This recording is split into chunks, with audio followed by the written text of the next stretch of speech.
कितना अहम है। मिशन चंद्रयान 3 को लेकर न्यूज नेशन की बड़ी कवरेज लगातार जारी है और आपके जहन में जो तमाम सवाल हैं चंद्रयान 3 को लेकर, उन तमाम सवालों का जवाब हम आप तक सरल शब्दों में पहुंचाने की कोशिश कर रहे हैं। इस वक्त हमारे साथ जुड़ चुके हैं बहुत ही खास मेहमान, हमारे साथ जुड़ चुके हैं डॉक्टर अजय लेले। आप सीनियर फेलो हैं एमपी इट्सा के। बहुत बहुत स्वागत है डॉक्टर लेले आपका न्यूज नेशन पर। सबसे पहले सर मैं आपसे ये जानना चाहूंगा दर्शकों के लिए कि लैंडिंग के वक्त दरअसल में होता क्या है, सरल शब्दों में अगर आप थोड़ा समझा सके सर। चांद्रयान 25 किलोमीटर की दूरी के बाद लैंडिंग के लिए प्रयत्न करता है। जब चांद्रयान 25 किलोमीटर की कक्षा में रहता है तब वो एक हॉरिजॉन्टल पोजीशन में रहता है, तो उसके बाद उसको वर्टिकल पोजीशन में लाके चंद्रमा की सतह पर प्रस्थापित करने की कोशिश की जाती है जी। तो उसके लिए दो सिस्टम्स होते हैं, एक रफ ब्रेकिंग सिस्टम होती है और फाइनल ब्रेकिंग सिस्टम होती है। जो रफ ब्रेकिंग सिस्टम होती है उसमें उसका टिल्ट किया जाता है। जैसा मैंने बोला था कि वो हॉरिजॉन्टल रहता है, उसको थोड़ा टिल्ट करते हैं कि वो वर्टिकल हो जाए। तो उस समय उसका स्पीड काफी कम किया जाता है और उसके बाद जब रफ ब्रेकिंग हो जाता है तो स्पीड उसका काफी कम हो जाता है। उसके बाद फाइनल ब्रेकिंग सिस्टम होता है जहां पे थोड़ी देर बाद स्पीड लगभग 0 के करीब हो जाता है और जब वो चंद्र के पृष्ठभाग के ऊपर आ जाता है तब वो सेफली लैंड कर सके। अगर हम देखें तो लैंड के लेग्स काफी स्ट्रॉन्ग किए गए हैं कि वो सेफली लैंड कर सके। कोई भी अगर लास्ट मोमेंट पे कुछ ड्रैग आ जाए या कुछ हो जाए। ठीक है सर, किस तरीके की चुनौतियां इस पूरे लैंडिंग के प्रोसेस में नजर आती हैं?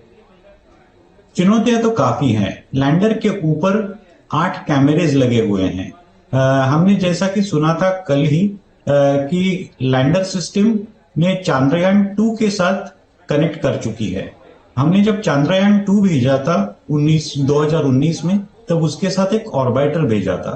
वो ऑर्बिटर अभी भी चंद्र की कक्षा में घूम रहा है। ऑर्बिटर एक सैटेलाइट होता है जो काफी कम्युनिकेशन के लिए हेल्प करता है। तब अब लैंडर का 2 वे कम्युनिकेशन वो ऑर्बिटर के साथ जो चांद्रयान 2 मिशन के दौरान भेजा गया था वो हो चुका है जी। तो अब वो ऑर्बिटर उसको संदेश देता रहेगा। ऑर्बिटर में भी कैमराज है, तो ऑर्बिटर भी जो लैंडिंग एरिया है उसका काफी अच्छी तरह से जायजा करेगा। ऑर्बिटर से पिक्चर्स मिलेगी, लैंडर के खुद के ऊपर पिक्चर्स होगी। ऑर्बिटर 100 किलोमीटर दूरी से पिक्चर्स लेगा, लैंडर 10 किलोमीटर 5 किलोमीटर की दूरी से पिक्चर्स लेगा और दोनों पिक्चर्स को कंपेयर किया जाएगा। आर्टिफिशियल इंटेलिजेंस बेस्ड एल्गोरिथम होगा जो फाइनली आपको बताएगा कि कौन सी एरिया पे लैंड करना है। ठीक है, तो ये काफी क्रिटिकल चीजें होती हैं, लेकिन वो फ्रैक्शन ऑफ अ सेकंड में होगी बिकॉज पूरा ऑटोमेशन है इसमें। ठीक है सर, एक और सवाल लोगों के जहन में है वो ये कि दक्षिणी ध्रुव को ही क्यों चुना गया है और दक्षिणी ध्रुव में लैंडिंग को लेकर क्या कुछ खास बातों का ध्यान रखना होगा? दक्षिणी ध्रुव को इसलिए चुना गया है क्योंकि चंद्रयान 1 मिशन जो 2008 में गया था, वो मिशन के जरिए भारत के वैज्ञानिकों ने पानी की खोज कर दी थी चंद्र के पृष्ठभाग के ऊपर। तो अब ऐसा है कि आपकी जो खोज है 2008 में जो आपने की थी, वो खोज को आप आगे बढ़ाना चाहते हैं। सो सबसे अच्छा पृष्ठभाग यही होगा दक्षिण ध्रुव के ऊपर, क्योंकि वहां पे सनलाइट पहुंचता नहीं है। सो पानी होने की वहां पे काफी संभावना है। तो उसीलिए हमने वो मिशन वहां जाने के लिए किया है। उसमें प्रॉब्लम्स ये होंगे कि वहां पे काफी सारे क्रेटर्स है, सो आपको लैंडिंग जोन आइडेंटिफाई करने के लिए काफी दिक्कतें हो सकती हैं। बजट को लेकर, इस पर जो पैसा खर्च हो रहा है उसको लेकर काफी तारीफ हो रही है और पूरी दुनिया में तारीफ हो रही है। प्रधानमंत्री नरेंद्र मोदी भी पहले जिक्र कर चुके थे कि जितने में अंतर्राष्ट्रीय मूवी बनती हैं इतने में तो हम अपना पूरा मिशन चंद्रयान को कंप्लीट कर रहे हैं। ये कैसे हम कर पा रहे हैं सर? खासकर मिशन 3 के लिए भी ये बात कही जा रही है कि इसका बजट काफी कम हो गया है। मिशन 3 का हमें एडवांटेज एक मिला है कि मिशन 2 में हमने ऑर्बिटर भेजा था। जैसा ही मैंने जिक्र किया कि वो ऑर्बिटर आपके चंद्रयान के साथ कम्युनिकेशन कर सकता है। सो मिशन 3 में हमें ऑर्बिटर भेजने की जरूरत नहीं थी, इसलिए वहां पे आपकी खर्चों में कटौती हो गई थी।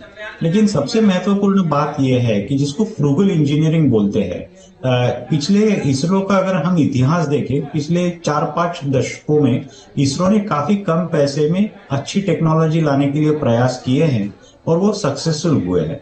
इसीलिए इसरो का सिंस बिगिनिंग 1980 ऑनवर्ड्स प्रयास रहा है कि हमारे पास कम बजट होते हैं, इसीलिए हम ज्यादा इनोवेशंस करते हैं। जी। जिनके पास बहुत ज्यादा बजट होते हैं वो मून पे 3-4 दिन में ही पहुंच जाते हैं। हमारे पास पैसे कम हैं, इसलिए हम इनोवेशन करते हैं और इसके जरिए हम खर्चों में कटौती कर सकते हैं। सर, एक और सवाल जो ज्यादातर लोगों के जहन में हो सकता है वो ये कि चंद्रयान 3 मिशन की सफलता से मेरी ये डॉक्टर लेले की आम आदमी की जिंदगी में क्या बदलाव आ जाएगा? हमें एक आदमी के लिए या एक देश के लिए बदलाव से दूर उठ के इसको पूरे विश्व के संदर्भ में देखना पड़ेगा। हमें ये देखना है कि मून के ऊपर हमें क्या मिलेगा। मून के ऊपर खाली पानी नहीं है, मून के ऊपर काफी सारे खनिज पदार्थ है।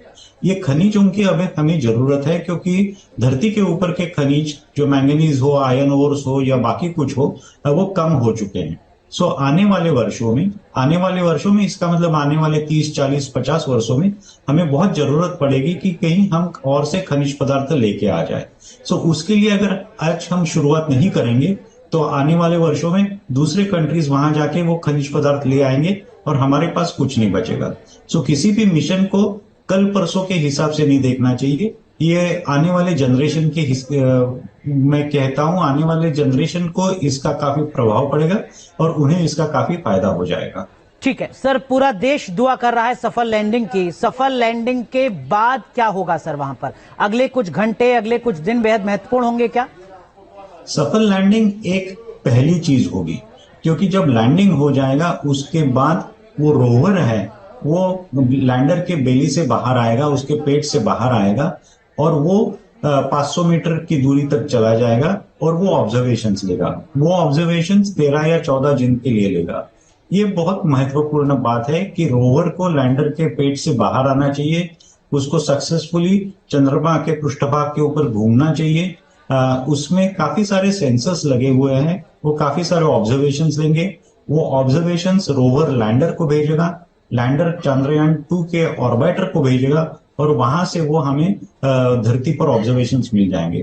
सो काफी कठिन विषय है, काफी कठिन मिशन है, काफी सारी कठिनाइयां हो सकती हैं, लेकिन आज तक हमने देखा है कि हर कठिनाई के ऊपर इसरो ने मात किया है। जी, क्या आपको लगता है इस पूरे प्रोसेस के साथ जो देश की यंग जनरेशन है उसमें भी रिसर्च और डेवलपमेंट के सेक्टर को लेकर ज्यादा इंटरेस्ट पैदा होगा जो अमूमन नहीं दिखता है? डेफिनेटली, पर्टिकुलरली स्पेस साइंस के ऊपर इसरो का यह पहले से ही प्रयास रहा है।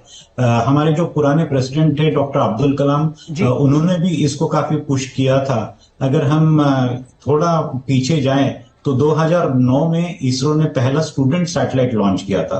अब तक इसरो 10 से 11 स्टूडेंट सैटेलाइट्स लॉन्च कर चुकी है। इंडिया के काफी सारे यूनिवर्सिटीज से इसरो का टाइप है और काफी सारे स्टूडेंट्स इसके जरिए आकृष्ट हो रहे हैं विज्ञान के ऊपर। एंड मेरे विचार से चंद्रयान 3 से उसमें और ज्यादा बढ़ोतरी होगी।